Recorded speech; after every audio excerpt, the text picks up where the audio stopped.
नवबोध कक्षा 11वीं विषय गणित अध्याय 1 समुच्चय। समुच्चय में लेके चलते हैं आज समुच्चयों का संघ एवं सरनिष्ठ एवं संबंधित प्रश्नावली का हल। सबसे पहला आता है समुच्चयों का सम्मिलन या संघ। समुच्चयों का सम्मिलन या संघ। माना ए और बी दो समुच्चय हैं।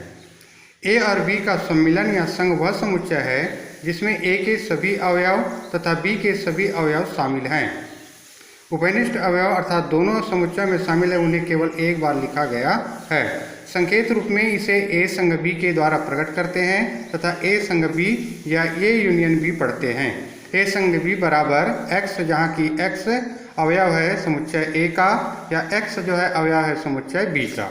जैसे यदि ए बराबर 1 3 5 7, बी बराबर 5 7 9 11, तो ए संग बी बराबर 1 3 5 7 9 11। यहाँ पर उभयनिष्ठ अवयव 5 और 7 को केवल एक बार लिया गया है। इसी तरह से समुच्चय और संघ में जैसे चलते हैं उदाहरण, यदि x बराबर 1 3 5, y बराबर 1 2 3 हो तो ए संग बी ज्ञात कीजिए। x का अवयव है 1 3 5, संग y का अवयव है 1 2 3। यहाँ पर 1 और 3 जो है दोनों में सम्मिलित है, इसको केवल एक बार लिखना है तो a संग y बराबर आएगा 1 2 3 और 5। सर यदि a बराबर 2 4 6 8, b बराबर 6 8 10 और 12, तो a संग b ज्ञात कीजिए। a संग b बराबर एक अवयव 2 4 6 8, संग b का अवयव 6 8 10 और 12। यहाँ पर देखिए कोई भी अवयव जो है एक केवल 6 जो है उभयनिष्ठ है, 6 को एक बार लिखा जाएगा तो ए संग बी बराबर 2 4 6 8 10 और 12। ए बराबर मान लीजिए तीसरा क्वेश्चन है ए बराबर ए ई आई ओ यू और बी बराबर ए आई यू। दर्शाइए ए संग बी बराबर ए है कि नहीं है। ए संग बी निकालते हैं तो ए ई आई ओ यू संग ए आई यू।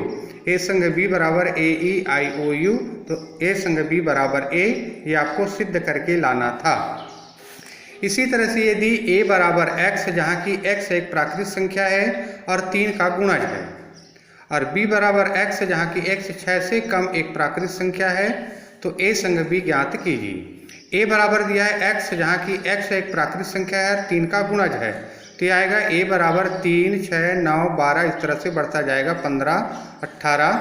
या b बराबर x, जहाँ की x 6 से कम एक प्राकृतिक संख्या 1 2 3 4 5, तो a संग b बराबर 1 6 9 3 6 9 और 12, सरनिष्ठ 1 2 3 और 5। यहाँ पर देखना 3 दोनों में शामिल है तो 3 को एक बार लिखा जाएगा 1 2 3 4 5 6 9 12 15 18, इस तरह से ये बढ़ता हुआ जाएगा। इसी में आता है यदि a बराबर ए बी, बी बराबर ए बी ई, तो क्या a जो है उपसमुच्चय है b का या a जो है संघ b ज्ञात कीजिए। समुच्चय a के प्रत्येक अवयव b के भी अवयव हैं, इसलिए a अवयव है b का। a जो है उचित उपसमुच्चय है b का, तो संघ b बराबर आएगा a b और c। इसी तरह से संघ के बाद चलते हैं, जैसे इस तरह का है उदाहरण, यदि a बराबर 1 3 5, b बराबर 5 6 7 9 8 7 और 8, c बराबर 7 8 9, तो दिखाइए कि a संग b संग c बराबर a संग ब्रैकेट में b संग c। a संग b निकालते हैं तो 1 3 5 5 6 7 8, तो a संग b बराबर 1 3 5 6 7 8। a संग b संग c निकालते हैं तो आता है 1 3 5 6 7 8 9। b संग c निकालते हैं तो 5 6 7 8 9, इसलिए a संग ब्रैकेट में b संग c बराबर निकल गया 1 3 5 5 6 7 8 9, तो a संग b बराबर b संग c, तो 1 3 5 6 7 8 9, ये केवल 2, इसलिए समीकरण नंबर 1 और 2 से ये दोनों बराबर है। a संग b संग c बराबर a संग ब्रैकेट में b संग c। उसके बाद आता है समुच्चयों का सर्वनिष्ठ। समुच्चय a और b का सर्वनिष्ठ उन सभी समुच्चयों का अवयवों का समुच्चय है जो a और b दोनों में उभयनिष्ठ है, इसे a सर्वनिष्ठ b निकलते हैं। या सांकेतिक रूप में x, जहाँ की x अवयव है या अवयव है समुच्चय a का या x अवयव है समुच्चय b का, इसे a सर्वनिष्ठ b के रूप में पढ़ते हैं। यदि a बराबर 2, 4, 6, 8 और b बराबर 6, 8, 10 और 12, तो दोनों में शामिल कौन कौन है? 6 और 8, तो a सरनिष्ठ b बराबर 6 और 8 है। उदाहरण लेके चलते हैं। जैसे a बराबर आपको दिया है 2, 4, 6 और 8, b बराबर 6, 8, 10 और 12, तो a सर्वनिष्ठ b ज्ञात कीजिए। a सर्वनिष्ठ b बराबर 2, 4, 6, 8, सर्वनिष्ठ 6, 8, 10 और 12, तो a सर्वनिष्ठ b बराबर 6 और 8 है। इसी तरह से a बराबर 1 से लेकर 10 तक की संख्या 1, 2, 3, 5, 6, 7, 8, 9, 10 और b बराबर 2, 3, 5, 7, तो दर्शाइए कि a सर्वनिष्ठ b बराबर b होता है कि नहीं। दिया है a बराबर 1, 2, 3, 4, 5, 6, 7, 8, 9, 10, b बराबर 2, 3, 5, 7, a सर्वनिष्ठ b बराबर दोनों में शामिल 2, 3, 5, 7, तो a सर्वनिष्ठ b बराबर होता है b। ये आपको सिद्ध करके लाना था।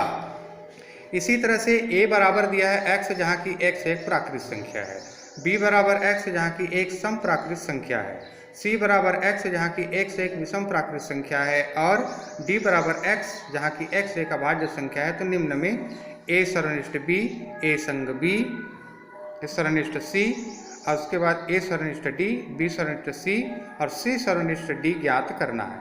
a बराबर एक प्राकृत संख्या, तो 1, 2, 3, 4, 5 से लेकर बढ़ता जाएगा। एक सम प्राकृत संख्या 2, 4, 6, 8 और c बराबर एक विषम प्राकृत संख्या, तो 1, 3, 5, 7, 9, 11, 13 और d बराबर एक अभाज्य संख्या 2, 3, 5, 7, 11, 13, 17। इस तरह से तो पहला a संग यदि b निकालते हैं तो 1 से लेकर 5 तक प्राकृत संख्या है और ये सम प्राकृत संख्या है, तो a सर्वनिष्ठ b बराबर आएगा केवल b सम प्राकृत संख्या। इसी तरह से a सर्वनिष्ठ यदि c निकाला जाए तो आएगा a बराबर है प्राकृत संख्या और c बराबर है विषम प्राकृत संख्या, तो इसमें आएगा विषम प्राकृत संख्या, c बराबर आएगा। a बराबर d, a बराबर है प्राकृत संख्या और d बराबर है एक अभाज्य संख्या, तो a बराबर a सर्वनिष्ठ d बराबर आएगा अभाज्य संख्या d। इसी तरह से b सर्वनिष्ठ c, b सर्वनिष्ठ d और c सर्वनिष्ठ d आपको ज्ञात करते जाना है।